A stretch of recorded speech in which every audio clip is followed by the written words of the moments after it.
À l'occasion de 10 ans de l'adhésion de la RDC au traité de l'OHADA, le département de droit judiciaire privé et judiciaire de la faculté de droit de l'université de Kinshasa a organisé une journée scientifique autour du thème « Traité OHADA, bilan et perspectives ».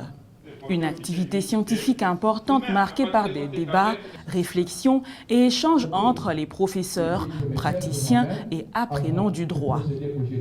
Le premier à prendre la parole, le doyen de la faculté de droit, le professeur Jean-Louis Essambo, révèle que le droit OHADA, 10 ans après, semble ne pas être connu par les utilisateurs, aussi bien les étudiants, les professeurs et d'autres praticiens de droit. Et donc les recherches doivent pouvoir être menées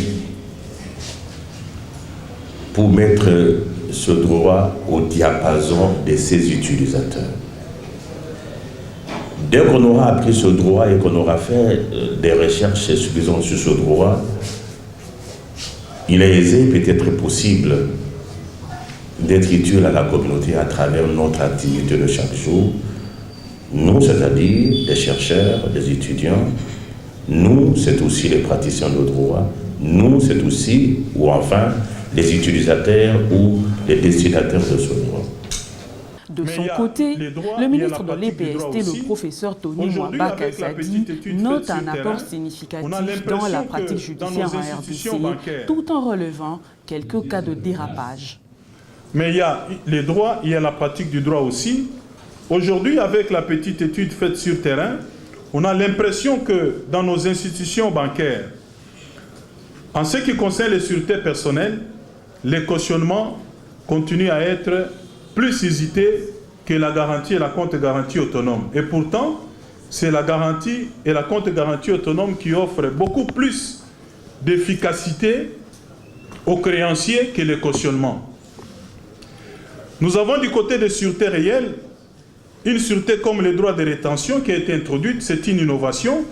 Nous avons la propriété retenue ou cédée à titre de garantie. À ce titre, nous avons la réserve des propriétés, introduite chez nous comme une sûreté, avec un régime juridique complet, la cession des créances à titre de garantie, les transferts fiduciaires de sommes d'argent. Vous avez également les gages des meubles corporels. Si pour les trois premières, ce sont des innovations apportées par l'OHADA pour enrichir notre droit, mais les gages étaient déjà connus chez nous, mais l'OHADA l'a quand même enrichi, non seulement ce qui concerne sa formation, les effets et même les conditions de réalisation. Après les gages, nous avons les nantissements. Les nantissements, ça a été également une innovation qui a été introduite chez nous, parce qu'avant cela, nous n'avons pas connu les nantissements. Nous avons également les privilèges ainsi que les hypothèques. Le président de la Commission nationale de l'OHADA, le professeur Roger Massamba, parle d'un moment d'évaluation, mais aussi de satisfaction car le bilan est très largement positif. Le pari est gagné, a-t-il déclaré avant d'énumérer quelques points positifs. Il a aussi salué les avancées liées à la maison du droit OHADA par les magistrats congolais dans l'exercice de leurs fonctions. L'entrée de la RDC était un grand événement. À elle seule, c'est à peu près 40% de l'OHADA. Et au-delà, je dirais, du pourcentage par rapport à la superficie ou à la population, il y a aussi le poids que représente la RDC que nous-mêmes, parfois, nous avons du mal à mesurer. La RDC a participé à différents organes de l'OHADA avec satisfaction. Nous avons eu un vice-président de la CCJA. Il sort, il y en a un autre qui entre. Ce n'est pas automatique. Pour sa part, le bâtonnier du barreau de Kinshasa Matete, Koko Kayudi Nisamou, parle d'une évaluation d'étape.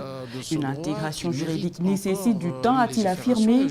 La réflexion menée à la faculté de droit est intéressante, d'autant plus qu'elle permet de déceler dans la pratique les faiblesses et les inconvénients. On sait que le droit uniforme est issu des décisions du Conseil des ministres, mais il y a tout un pan de ce droit qui mérite encore une légifération, et je crois que cette croisée de la théorie et de la pratique est nécessaire pour avoir une évaluation plus ou moins objective qui permette, pourquoi pas, d'initier des avant-projets d'actes uniformes de manière à apporter notre contribution, si vous voulez, essentielle à l'avancement, n'est-ce pas, à l'édification et à la bonne diffusion finalement du droit au WADA. À la clôture de ces assises, le doyen de la faculté de droit de l'université de Kinshasa, le professeur Jean-Louis Essambo, se dit satisfait de la tenue de colloques.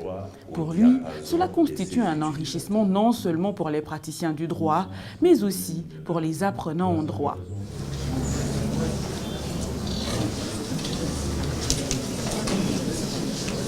Avant le verre de